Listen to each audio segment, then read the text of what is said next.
బేతాళ కథలు గుణశేఖరుడి కథ.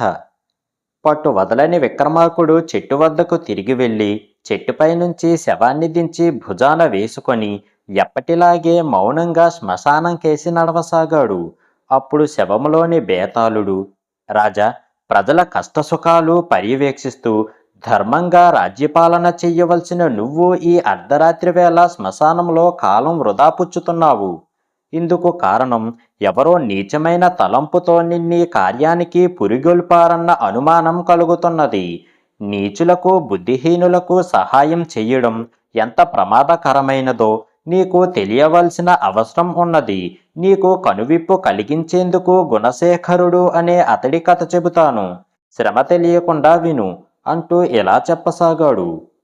అవంతి దేశానికి రాజైన రాజ్యపాలుడు కుమారుడి పేరు శౌర్యపాలుడు. అతడి పేరులోని శౌర్యం నేతి బీరకాయలోని నెయ్యి లాంటిది. చిన్నప్పటి నుంచి శౌర్యపాలుడు బుద్ధిహీనుడిగా మూర్ఖుడుగా పెరిగి పెద్దవాడయ్యాడు. శౌర్యపాలుడికి గుణశేఖరుడు అనే మంత్రి కుమారుడితో మైత్రి ఉండేది. అతడు మంచి గుణవంతుడే కాక మేధావి. శౌర్యపాలుడి బుద్ధిహీనత్వం ఎరిగిన రాజ్యపాలుడు గుణశేఖరుడితో, నాయన, మీరిద్దరూ సహాధ్యాయులు. శౌర్యపాలుడు భావి మహారాజైతే నువ్వు అతడి కాబోయే మంత్రివి. శౌర్యపాలుణ్ణి మంచి రాజుగా తీర్చిదిద్దే బాధ్యత నీకు అప్పగిస్తున్నాను అని చెబుతూ వచ్చాడు. గుణశేఖరుడు వీలైనప్పుడల్లా శౌర్యపాలుడికి ధైర్యము, రాజనీతి గురించి చెప్పేవాడు. అయితే అవన్నీ బురదలో పోసిన పన్నీరులా వ్యర్థమైపోతూ ఉండేవి. ఇలా ఉండగా గాంధార దేశపు రాజు నుంచి రాజ్యపాలుడికి ఒక వర్తమానం వచ్చింది. ఆ దేశపు రాజైన సింహబలుడు కుమార్తె కళ్యాణలతిక వివాహం గురించి వర్తమానం అది. ఆమె స్వయంవరం ఒక కొత్త పద్ధతిలో ఏర్పాటు చేయబడుతున్నది. అందుకు 3 పరీక్షలు ఉంటాయి. ఉత్తమ క్షత్రియులైన వారైనా సరే ఆ పరీక్షలలో పాల్గొనవచ్చు. ఇందుకు గురించి పూర్తి వివరాలు గాంధార దేశపు రాజధాని అయిన గార్గేయపురంలో తెలుసుకోవచ్చు. ఈ వర్తమానంతో పాటు కళ్యాణలతిక చిత్రపటం కూడా పంపబడింది. రాజ్యపాలుడు అంతా విని మౌనంగా ఊరుకున్నాడు. శౌర్యపాలుడు కళ్యాణలతిక చిత్రపటం చూస్తూనే ముగ్ధుడైపోయాడు. అతడు గుణశేఖరుణ్ణి కలుసుకొని సంగతి వివరంగా చెప్పి, నేనా కళ్యాణలతికను ఎలాగైనా వివాహమాడదలిచాను. మనం బయలుదేరి గార్గేయపురం వెళదాము అని అన్నాడు. అందుకు గుణశేఖరుడు, ఆ పరీక్షలు ఎటువంటివో మనకు తెలియదు కదా, అనాలోచితంగా వెళితే భంగపాటు తప్పదు అని అన్నాడు. అందుకే కదా నిన్ను వెంట రమ్మంటున్నది. ఆ పరీక్షల వివరాలు తెలుసుకున్న తర్వాత అవసరం అయితే నువ్వు నాకు సహాయం చేద్దువు గాని పద అంటూ తొందర పెట్టాడు శౌర్యపాలుడు. రాజుగారి అనుమతి తీసుకోవద్దా అని అడిగాడు గుణశేఖరుడు. నాన్నగారికి తెలిస్తే ఒప్పుకోరు అన్నాడు శౌర్యపాలుడు. ఇక చేసేది లేక గుణశేఖరుడు శౌర్యపాలుడితో కలిసి గార్గేయపురానికి బయలుదేరాడు. అక్కడికి చేరాక పరీక్షల వివరాలు తెలుసుకున్నాడు. ఒకానొక భవనంలో ఆ పరీక్షలు జరుగుతాయి. అక్కడ వరుసగా 3 గదుల్లో 3 పరీక్షలు ఏర్పాటు చేయబడ్డాయి. ఈ 3 పరీక్షల్లో మొదటిది పాముల మధ్య నుంచి నడవటం. మొదటి గదిలో ఖాళీ లేకుండా పాములు ఉంటాయి. తలలోపుతూ బుసలు కొట్టే వాటి మధ్య నుంచి నడుస్తూ 2వ గదిలోకి వెళ్ళాలి. 2వ గదిలోకి వెళ్ళగానే ప్రవేశ ద్వారం దగ్గర నిలబడిన చిలికత్తె, క్షమించాలి, ఆ విషసర్పాలు మిమ్మల్ని ఏం చేశాయి అని అడుగుతుంది. ఆ ప్రశ్నకు సమాధానం విని 2వ గదిలోకి వెళ్ళనిస్తుంది. ఆ గదిలో 2 బ్రాహ్మణులు కూర్చొని ఉంటారు.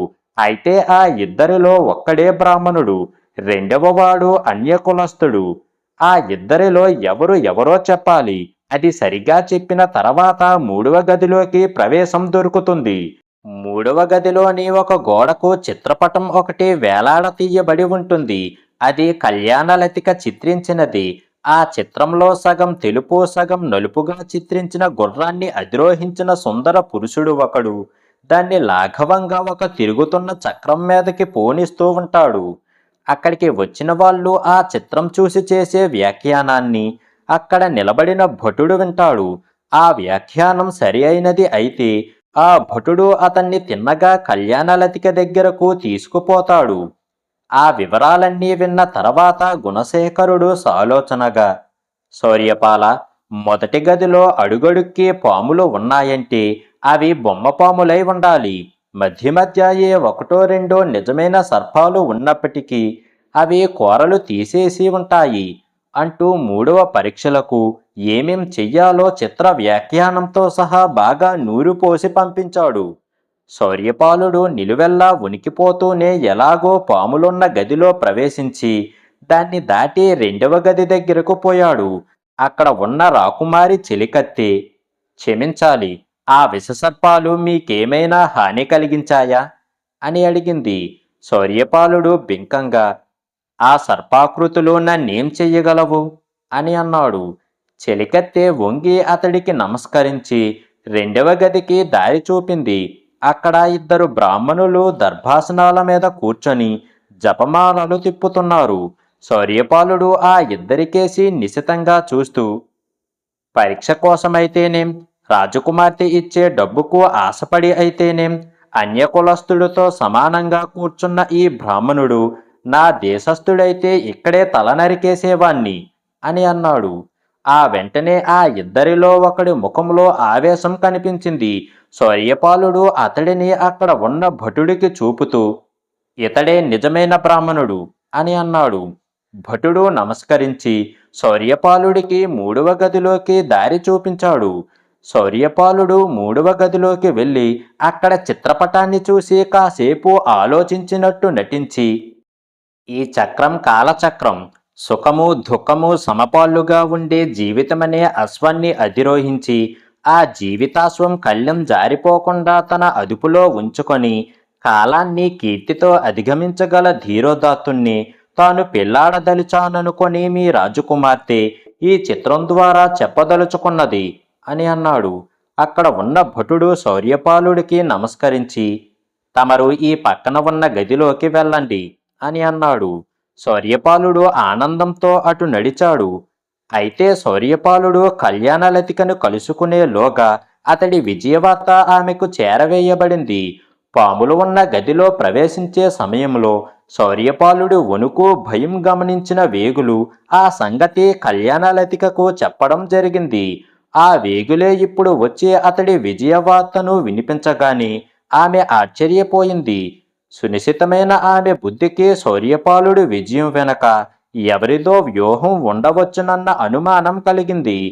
శౌర్యపాలుడు విజయ గర్వంతో కళ్యాణలతిక దగ్గరకు వచ్చాడు. కళ్యాణలతిక అతడితో, మీ విజయానికి అభినందనలు తెలుపుతున్నాను. ఆ 3 పరీక్షలలో నెగ్గిన వారికి ఇంకొక పరీక్ష ఉన్నది అన్నది చిన్నగా నవ్వుతూ. ఆ మాట విన్న శౌర్యపాలుడు మండిపడుతూ, మళ్ళీ మరొక పరీక్ష అని అన్నాడు.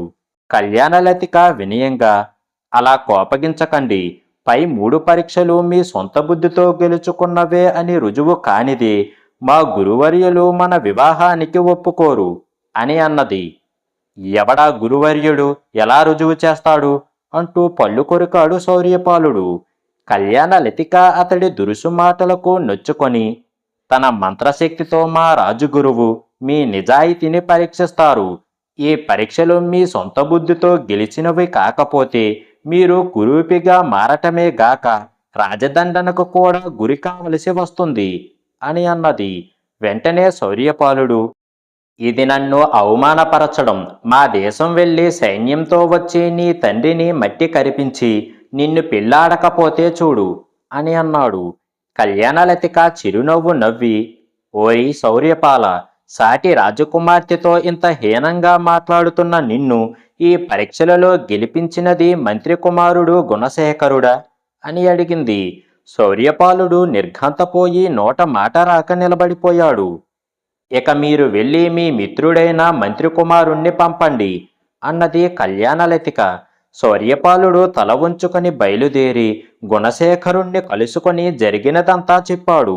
గుణశేఖరుడు ప్రమాదాన్ని శంకించి శౌర్యపాలుడితో, యువరాజా, మీరు మన రాజ్యానికి బయలుదేరండి, నేను వెనకగా వచ్చి కలుసుకుంటాను అని చెప్పి కళ్యాణలతిక ఉన్న చోటుకు వచ్చాడు. అతడి మేధస్సుకు వన్నె తెచ్చినదిగా ఉన్న గుణశేఖరుడు రూపాన్ని చూస్తూనే కళ్యాణలతిక తత్తరపడింది. తర్వాత ఆమె గుణశేఖరుణ్ణి అక్కడ ఉన్న ఒక ఆసనంలో కూర్చోవలసిందిగా కోరి, నేను పెట్టిన 3 పరీక్షలలోనూ ప్రత్యక్షంగా పాల్గొనకుండానే గెలిచారు. విజయలక్ష్మితో పాటు నన్ను కూడా స్వీకరించవలసిందిగా ప్రార్థిస్తున్నాను అని అన్నది. గుణశేఖరుడు నవ్వి, పరీక్షల్లో ప్రత్యక్షంగా పాల్గొన్నవాడే అభ్యర్థి అవుతాడు. సమాధానాలు తెలిసిన ప్రతివాడు విజేత కాగల అర్హత కలవాడు అవుతాడే గాని విజేత కాడు అని అన్నాడు. ఆ సమాధానం విని కళ్యాణలతిక చిత్రంగా నవ్వి అక్కడ నుంచి వెళ్ళిపోయింది. ఆమె నవ్వు గురించి ఆలోచిస్తూ గుణశేఖరుడు బయలుదేరి శౌర్యపాలుణ్ణి కలుసుకున్నాడు. ఇద్దరూ రాచనగరం చేరాక రాజ్యపాలుడు ఆ ఇద్దరు చెప్పినది విని కొంతసేపు మౌనంగా ఊరుకొని గుణశేఖరుడితో, రేపు మనిద్దరం అరణ్యానికి వేటకు పోదాం, సిద్ధంగా ఉండు అని అన్నాడు. ఆ మర్నాటి ఉదయం ఇద్దరూ అరణ్యానికి వెళ్లారు. ఒకచోట రాజ్యపాలుడు హఠాత్తుగా గుణశేఖరుడిపైకి కత్తి ఎత్తాడు. గుణశేఖరుడు ముందే ఊహించిన వాడిలా చప్పున రాజు చెయ్యి పట్టుకొని, మీ కుమారుడి బుద్ధిహీనత్వం బయటపెడటానికి కారణం గాంధార రాకుమారి సునిశిత బుద్ధే కాని నా స్వార్థం కాదు అంటూ రాజును గుర్రం మీద నుంచి పడతోసి తన గుర్రాన్ని దౌడి తీయించాడు. అతడు గాంధార దేశానికి వెళ్లి కళ్యాణలతికను కలుసుకొని ఆమెను వివాహమాడేందుకు సిద్ధంగా ఉన్నట్టు చెప్పాడు. కళ్యాణలతిక గుణశేఖరుల వివాహం వైభవంగా జరిగిపోయింది. వారం రోజులు గడిచాక గుణశేఖరుడు మామగారి సైన్యంతో అవంతి దేశం మీదకి దాడిపోయి రాజ్యపాలుణ్ణి చిత్తుగా ఓడించి సింహాసనాన్ని ఆక్రమించుకున్నాడు. బేతాళుడు ఈ కథ చెప్పి, రాజా, ఈ కథలో బుద్ధిహీనులెవరు? అత్యంత భక్తి గౌరవాలతో రాజకుటుంబానికి సేవ చేస్తున్న గుణశేఖరుడు చివరకు రాజు మీదే ఎదురు తిరిగి కళ్యాణలతికను వివాహమాడటం అక్రమం కాదా? గుణశేఖరుడు తనను పెళ్లాడ నిరాకరించినప్పుడు కళ్యాణలతిక చిత్రంగా ఎందుకు నవ్వింది? ఈ సందేహానికి సమాధానం తెలిసి కూడా చెప్పకపోయావో నీ తల పగిలిపోతుంది అని అన్నాడు. దానికి విక్రమార్కుడు, రాజ్యపాల శౌర్యపాలులిద్దరూ ఒకరిని మించి ఒకరు బుద్ధిహీనులు. కొడుకు బుద్ధిహీనత బయటపడినందుకు అవమానము, కొడుకును కాదని కళ్యాణలతిక గుణశేఖరుణ్ణి వరించినందుకు ఈర్ష్య రాజ్యపాలుడిలోని బుద్ధిహీనతకు తిరుగులేని సాక్ష్యం. మేధావంతుడు భావి మంత్రి అయిన గుణశేఖరుణ్ణి ఏ నేరం చెయ్యకుండానే రాజ్యపాలుడు హత్య చెయ్యాలని చూశాడు. ఈ కారణం వలనే గుణశేఖరుడిలోని స్వామి భక్తి మరుగైపోయింది. అతడు సామాన్య పౌరుడిగా తనను వరించిన కళ్యాణలతికను వివాహమాడి తన దేశాన్ని నీచుల నుంచి కాపాడటానికి పూనుకున్నాడు. ఇక గుణశేఖరుడు తనను నిరాకరించినప్పుడు శౌర్యపాలుడి తండ్రి కూడా బుద్ధిహీనుడైతే ఏమవుతుందో ఊహించి కళ్యాణలతిక చిత్రంగా నవ్వింది. ఆ నవ్వులోని అంతరార్థం గుణశేఖరుడికి మార్గదర్శకమయ్యింది అని అన్నాడు. రాజుకు ఈ విధంగా మౌనభంగం కలగగానే బేతాళుడు శవంతో సహా మాయమై తిరిగి చెట్టెక్కాడు.